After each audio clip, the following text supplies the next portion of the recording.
we're wondering whether you read terms of service ever. No. Yeah. I'm a nightmare. No, I don't. I just go click. I skim it. I'm going to be honest, I am a millennial. I don't really take the time to read as much as I should.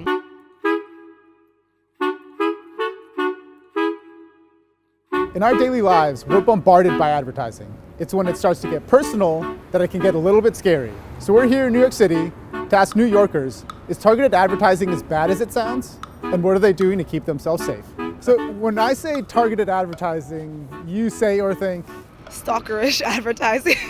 You'll say something to a friend on like Facebook or something, and then all of a sudden you suddenly they're at you, and you're like, I didn't search for that. What I do know about targeted advertising is that it's actually becoming quite an annoyance. I work in a tech-based retail, so we do a lot with targeted advertising. I remember one time I was talking about yogurt, just like the benefits of yogurt to a friend. I didn't Google it or anything, and then all of a sudden it pops up as an ad on Facebook.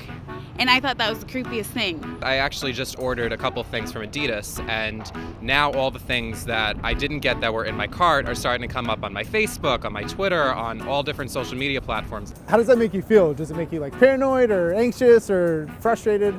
Well, all the new advertising that's being targeted is one of the reasons why I'm wearing sunglasses right now, because I wouldn't want to walk past a camera that's going to scan my retinas. Yeah, that does give me a little bit of pause, but it gives me pause and then I move on with my life.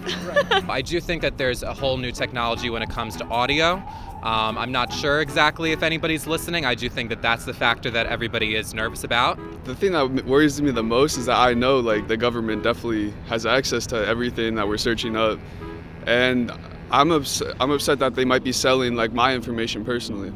I'm afraid to think of the worst case scenario. I think that, the fact that, I might be like being listened to, or my texts might be scanned for things, and that's kind of like worse enough for me. Have you ever bought anything that was targeted to you online? Yeah, Amazon. It was something silly. It was for one of my kids. It was like a Christmas present. I was trying to think of like my son's really into dinosaurs, and then all of a sudden like this T-Rex game came up, and I was like, well, that's actually perfect. Yes, I actually do respond to it because I'm curious to see if they are actually getting what I did pick, or if they're giving me things that are suggested or things near what I wanted. And even if it is near what I wanted, it's good to see other options. I like on YouTube how you can see suggested videos next to what you want, and on Amazon you can see suggested products as well. I mean, it's a necessary evil because we have to keep some sort of economy going and people need to get paid. So like I said, it's a necessary evil, but it's not something that I would really ever opt into. Would you pay, say, $15 a month to prevent Facebook from using or selling any of your data? That's a very good question. I probably would.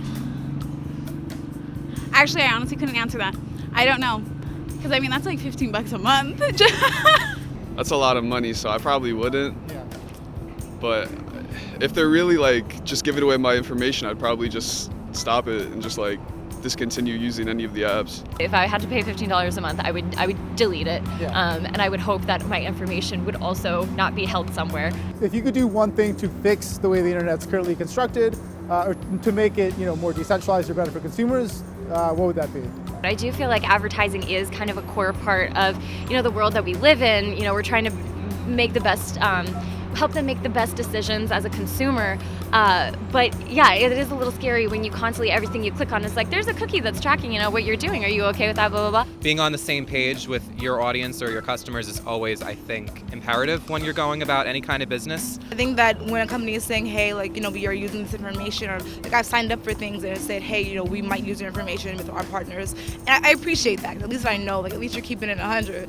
Making everything a little bit more transparent, because a lot of times you are not aware that when you're clicking into a website or whatever, that automatically, certain things are being scraped. I think, just being transparent with that. I know my company tries to do the best at, telling our clients, hey, we are gathering information, we are doing analysis on your experience. Are you okay with that? I think just being more upfront about it.